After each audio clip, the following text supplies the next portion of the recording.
Second PUC ಮುಗಿಸ್ಕೊಂಡು ಏನ್ ಮಾಡ್ಬೇಕು ಅಂತ ಯೋಚನೆ ಮಾಡೋ ಟೈಮಲ್ಲಿ ನನ್ ಕಣ್ ಬಿದ್ದಿದ್ದು ಸೋಷಿಯಲ್ ಮೀಡಿಯಾ ಕಡೆ. ವಿಡಿಯೋಸ್ ಮಾಡ್ಬೇಕಾ ಬೇಡ ಅಂತ ತುಂಬಾ ಯೋಚನೆ ಮಾಡಿ ಒಂದ್ ನಿರ್ಧಾರಕ್ಕೆ ಬಂದ್ಬಿಟ್ಟೆ. 2024 ಅಕ್ಟೋಬರ್ 21ನೇ ತಾರೀಕು ನಾನು ಫಸ್ಟ್ ನೇ ವ್ಲಾಗ್ ನ ಅಪ್ಲೋಡ್ ಮಾಡಿದೆ. ಆಗ ನನಗೆ ತುಂಬಾ ಭಯ ಆಗಿತ್ತು, ಇಲ್ಲಿ ನನಗೆ ಸಪೋರ್ಟ್ ಸಿಗುತ್ತಾ ಇಲ್ವಾ ಅಂತ.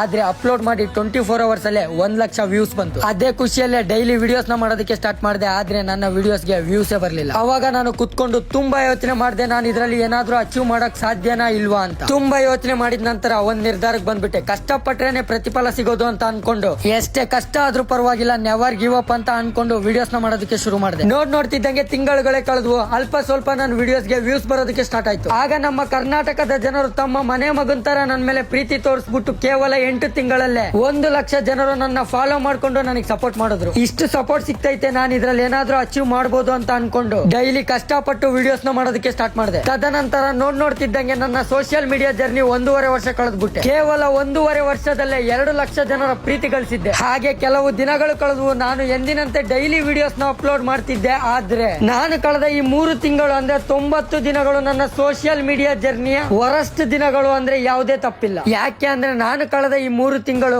ಕರೆಕ್ಟ್ ಆಗಿ ವಿಡಿಯೋಸ್ ನ ಅಪ್ಲೋಡ್ ಮಾಡಕ್ ಆಗಿಲ್ಲ. ನಾನೇನಾದ್ರೂ ನನ್ನ ಈ ಸೋಷಿಯಲ್ ಮೀಡಿಯಾ ಜರ್ನಿಯಲ್ಲಿ ಸೋತ್ರೆ, ನಾನು ಕಳೆದ ಆ 3 ತಿಂಗಳು ಅಂದ್ರೆ ಆ 90 ದಿನಗಳ ಕಾರಣ. ಅಕಸ್ಮಾತ್ ನಾನೇನಾದ್ರೂ ಗೆದ್ರೆ ಆ ಗೆಲುವಿಗೆ ಇದ್ದೇ ವಿಡಿಯೋನೇ ಕಾರಣ.